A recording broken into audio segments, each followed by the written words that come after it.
My ex used my credit to travel the world, so I reported fraud and let her discover how expensive her freedom really was. I'm a 30-year-old guy, and I thought I'd finally met someone who made me believe in partnership again.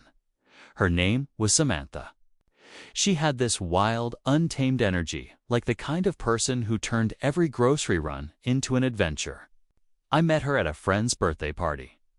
She walked in late, loud, full of laughter, and instantly became the center of the room. And somehow, she noticed me. Not just in a flirty way, but like she actually saw me. We started dating fast. Dinners turned into overnight stays. Overnight stays turned into weekend getaways. Within 3 months, she had a drawer at my place. By 6, she was basically living there. I didn't question it, I wanted her there. Everything felt easy, natural. We talked about starting a YouTube travel channel together. She loved photography. I loved writing. We even made mood boards for future trips. "You and me in Santorini," she'd say, her fingers tracing pictures on her laptop. Or maybe Bali first, somewhere with no rules. No rules should have told me something. But when you're in love, you romanticize everything. Chaos becomes charm. We started splitting bills. She didn't have great credit, so I added her to one of my cards. "Just for groceries and Ubers," I told her. "Of course, babe," she said, smiling like I was the most generous man on earth. I didn't realize how easy it was for someone to turn that generosity into entitlement. But back then, I wasn't thinking like that. I was thinking this was the person I'd built a life with. I'd never been so sure of anything. If I knew then how fast love could turn into leverage, I might have paused, but I didn't. And that's where everything started to unravel. It started small, little acts that felt like trust. Samantha had this way of making every suggestion sound like a romantic partnership move. One night, while we were cooking together, she said, "We should handle things like a real team. No secrets, no stress. Let's share our expenses, it'll make life easier." It sounded reasonable. She'd been helping around the apartment, doing groceries, even paying for date nights sometimes. So when she mentioned being added to my credit card, it didn't feel like a big deal. She said, "It's not like I'm going to go crazy shopping. It's just for emergencies or errands, you know?" Her tone was light, but I could sense she'd already made up her mind. And I wanted to be the kind of boyfriend who trusted his partner. So I agreed. I called my bank, added her as an authorized user, and she kissed me like I'd just proposed.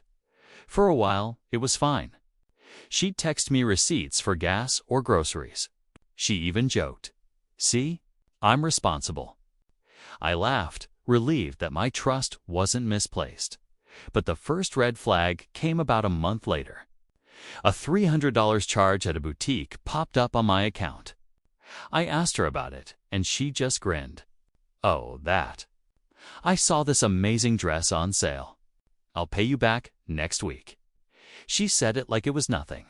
And maybe that's why I let it go, because love makes you stupidly generous. Soon. There were more little things. Spa visits, brunches, concert tickets each, followed by the same casual promise. "I'll pay you back." But the payments never came. I told myself not to overthink it. She's just enjoying life, I thought. But deep down, I started feeling uneasy, like I'd handed her a key to something she didn't fully respect. Still, I pushed the thought away.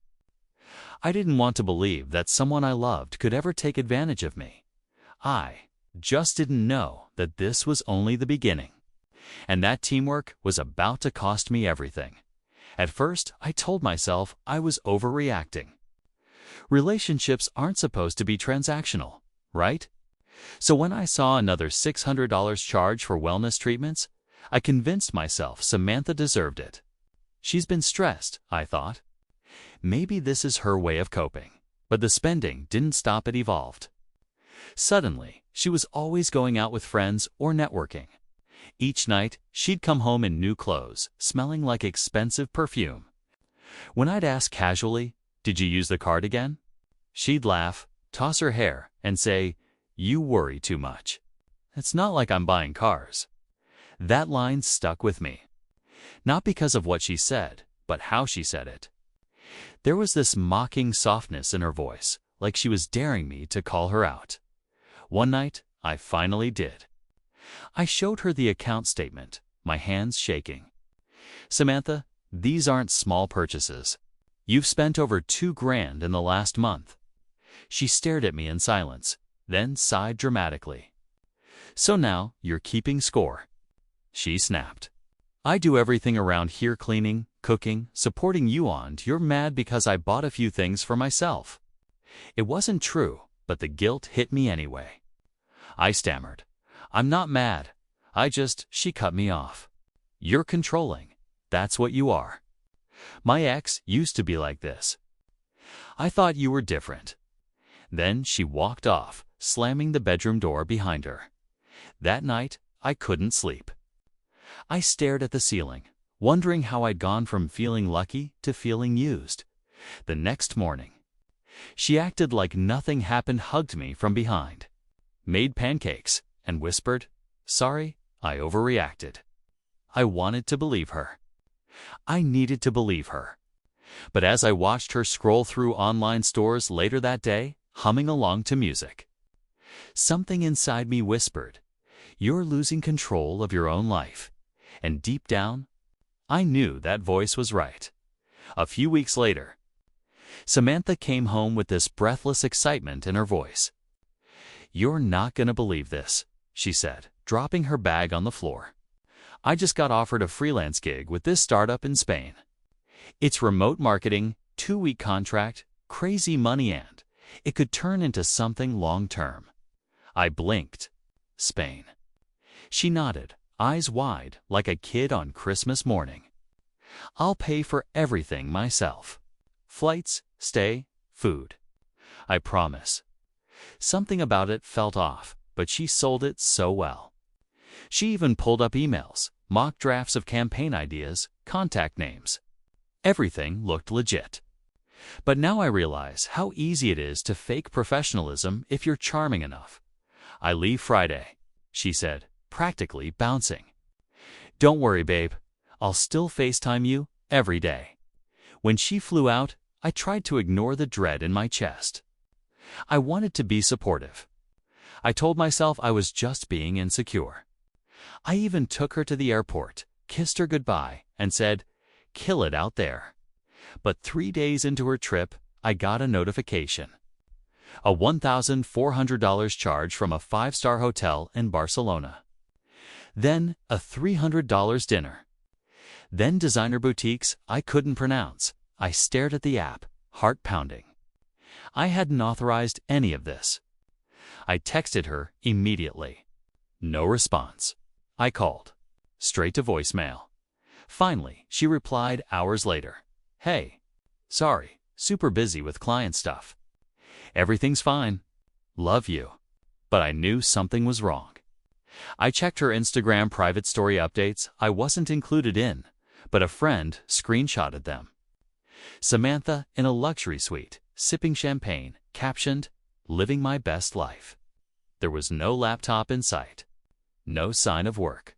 No startup, no marketing project, just sunglasses, sunsets, and freedom she bought with my credit.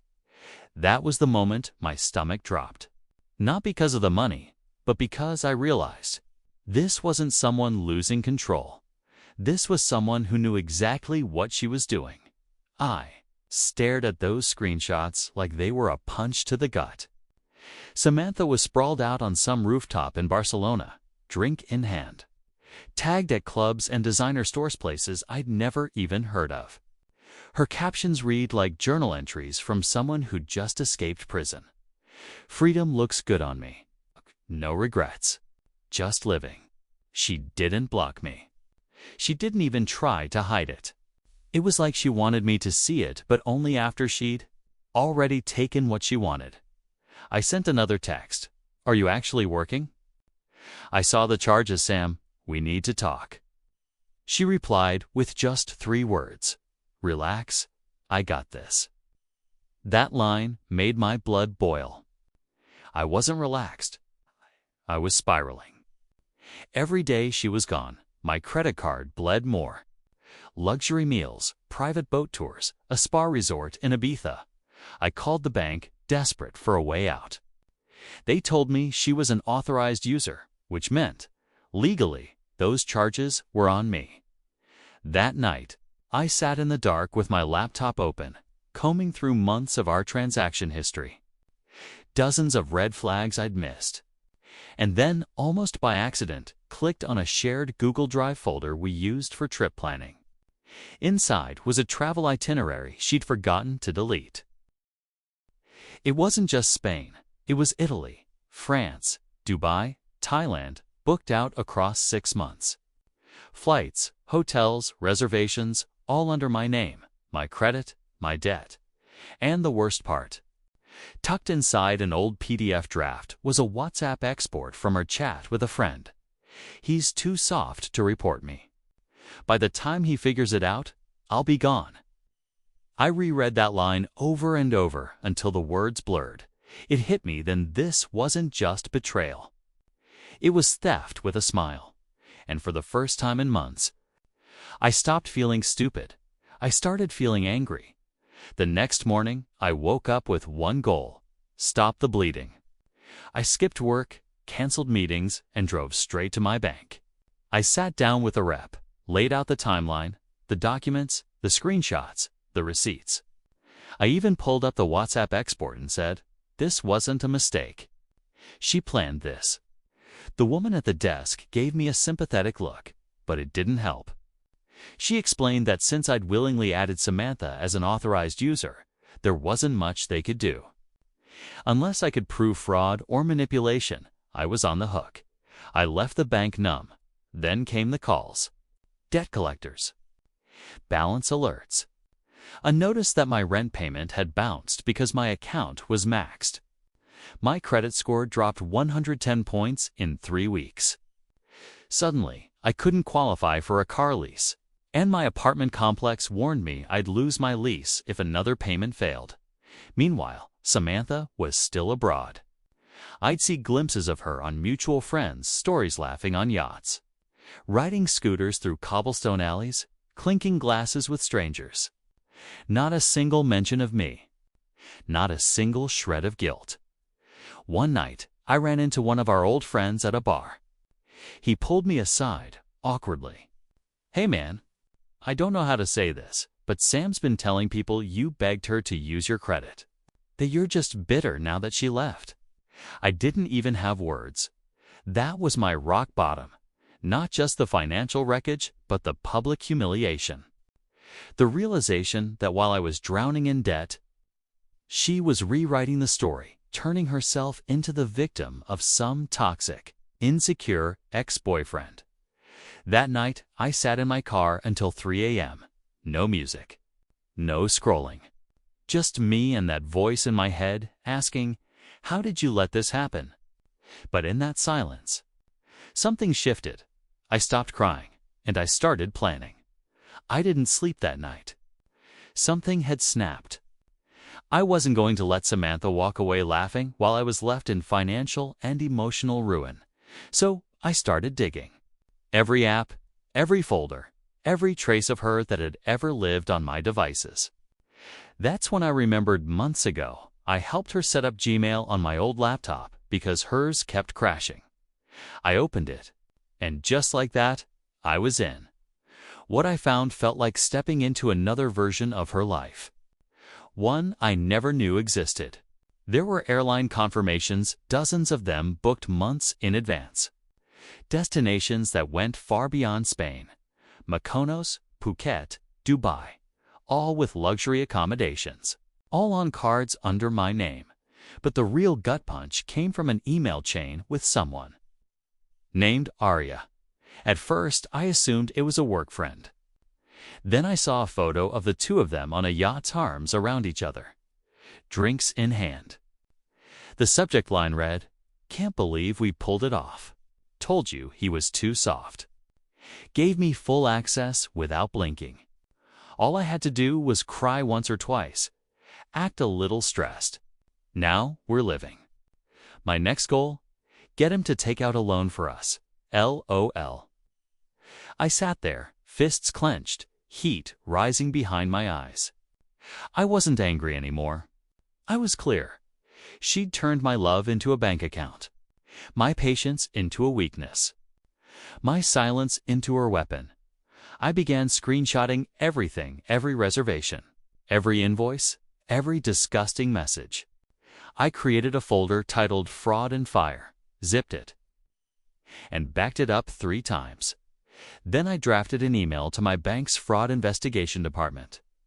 I attached every single file with a subject line that read, "This is not a case of a scorned ex. This is a pattern of deception." I didn't hit send. Yet not because I was hesitating, but because I wanted her to feel just as comfortable as I had when she started this, completely unaware of the storm coming. I gave it one more day, not out of mercy, but out of calculation. I wanted to see how deep her delusion really went before I flipped the switch. That morning, Samantha posted a story from a rooftop infinity pool in Santorini. In it, she raised her glass to the camera and said, "Here's to freedom, independence, and never letting anyone hold you back." The caption: "Some people just don't know how to let go." I smirked. Oh, I was about to let go's not the way she expected. I hit send. The email to the fraud department went out with every document neatly labeled: transaction screenshots, bank statements, travel itineraries, exported messages, photos, her bragging, her planning, her laughing about how easy I was. Within 6 hours, I got a call. The investigator's tone was very different from the one I got weeks ago. "This is serious," he said. "You've built quite the case. We're freezing the cart immediately. This may take time, but we're initiating a full inquiry." I thanked him and hung up. Then I filed a formal police report, not just for fraud, but for identity theft and financial abuse. I attached the same evidence. I also submitted a report to the credit bureau, challenging every international charge from the last 60 days. But that wasn't all. I messaged 2 of our mutual friends once I knew she hadn't poisoned against me. I didn't send the full story, just a simple message. "If she ever tells you I let her use my money, ask her why her card was frozen while she was still in Greece." I didn't want revenge through humiliation. I wanted reality to do the work. I wanted the consequences to arrive without me ever needing to raise my voice. Later that night, I got a text from her. Just one word: "Babe." I didn't respond. I didn't need to, because as far as I was concerned, she'd already heard the answer clicking into silence the moment her card got declined. 2 days after I froze the card, my phone buzzed while I was at work. It was a call from a Greek number. I let it ring out. A minute later, another. Then 5 texts came in like a machine gun. "Why isn't my card working? Did you do something? I'm stranded. What the actual F, asterisk, asterisk, K." I put my phone down and just stared at the ceiling. For the first time in months, I felt peace. Not relief, not joy, just that deep, still calm that comes when the storm finally shifts direction back toward the one who caused it. Later that evening, the calls kept coming now from different numbers.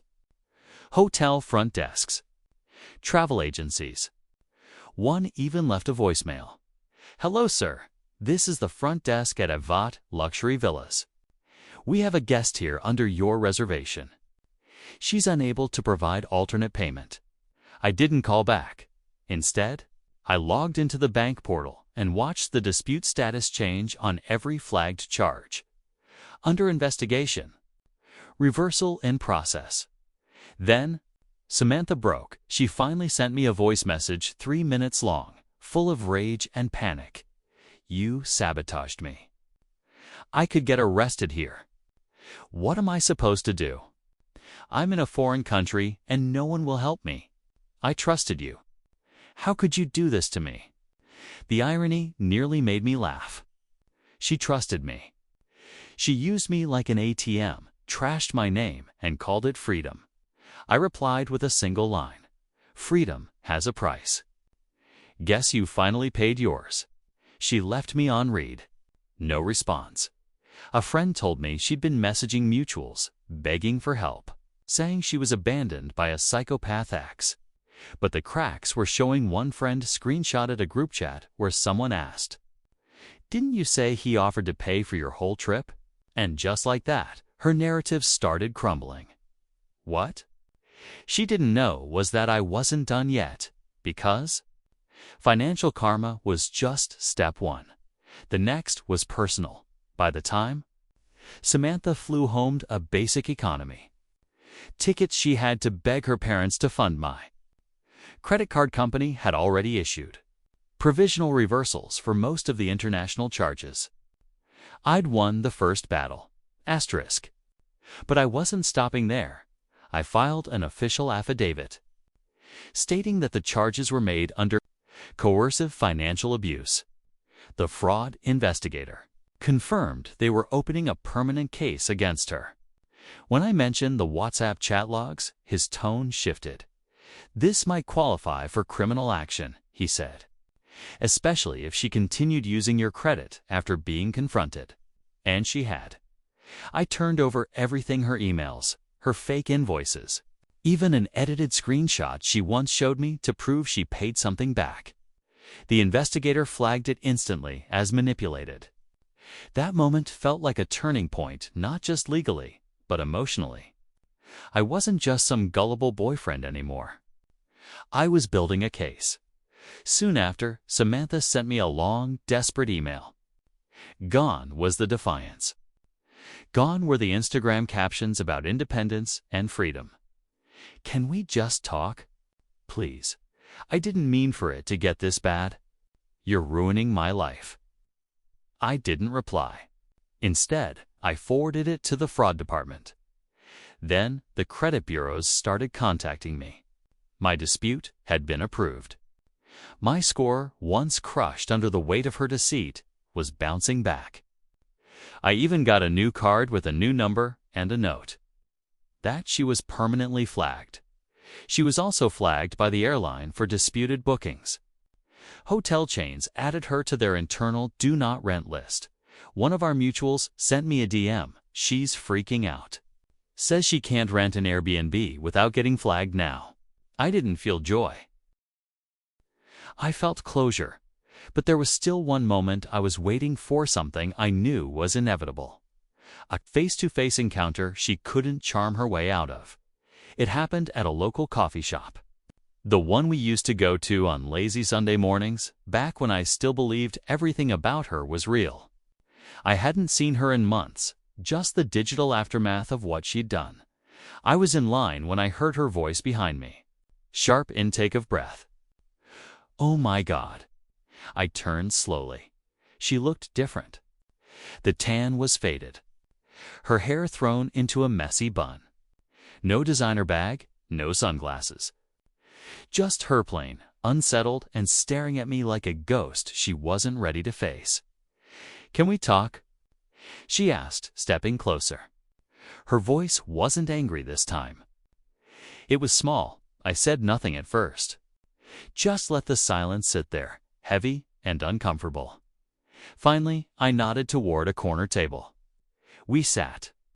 She kept fidgeting with her sleeve, her eyes darting everywhere but mine. "I didn't mean for it to go that far," she said quietly. "I was just lost." I laughed once dry, humorless. "You weren't lost. You had a map, a budget, and a 6-month plan." She blinked, stunned. "You really think I planned all of it?" I leaned in, voice steady. "I know you did. I read the messages, the emails.